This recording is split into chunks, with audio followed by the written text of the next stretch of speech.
इस गुफा में आज भी मौजूद है भगवान गणेश का कटा हुआ सिर। यही छुपा है कलयुग के अंत का रहस्य। हिंदू धर्म में भगवान गणेश को प्रथम पूज्य देवता माना गया है।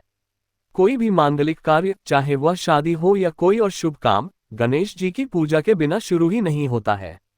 भगवान गणेश को गजानन के नाम से भी जाना जाता है, क्योंकि उनका सिर हाथी का है जबकि शरीर एक इंसान की तरह है। अब ये तो आप जानते ही होंगे कि गणेश जी का सिर कटने के बाद उन्हें हाथी का मस्तक लगाया गया था, लेकिन क्या आपको ये पता है कि गणेश जी का असली मस्तक कहाँ है?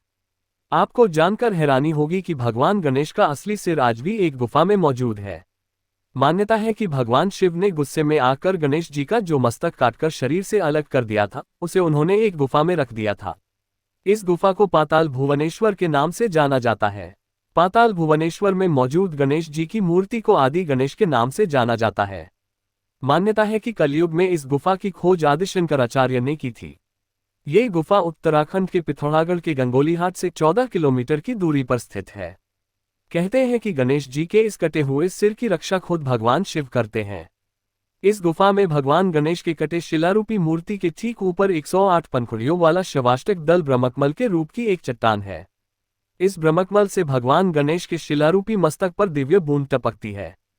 मुख्य बूंद आदि गणेश के मुख में गिरती हुई दिखाई देती है। मान्यता है कि यह ब्रह्मकमल भगवान शिव ने ही यहाँ स्थापित किया था। इस गुफा में चारों युगों के प्रतीक रूप में 4 पत्थर स्थापित हैं। कहा जाता है कि इनमें से एक पत्थर, जिसे कलयुग का प्रतीक माना जाता है, वह धीरे धीरे ऊपर उठ रहा है। यह माना जाता है कि जिस दिन ये कलयुग का प्रतीक पत्थर दीवार से टकरा जाएगा, उस दिन कलयुग का अंत हो जाएगा। इस गुफा के अंदर केदारनाथ, बद्रीनाथ और बाबा अमरनाथ के भी दर्शन होते हैं। बाबा अमरनाथ की गुफा के पास पत्थर की बड़ी बड़ी जटाएं फैली हुई हैं। इसी गुफा में कालभैरव की जीभ के भी दर्शन होते हैं। इसके बारे में मान्यता है कि अगर इंसान कालभैरव के मुंह से गर्भ में प्रवेश कर पूंछ तक पहुंच जाए तो उससे मोक्ष की प्राप्ति हो जाती है।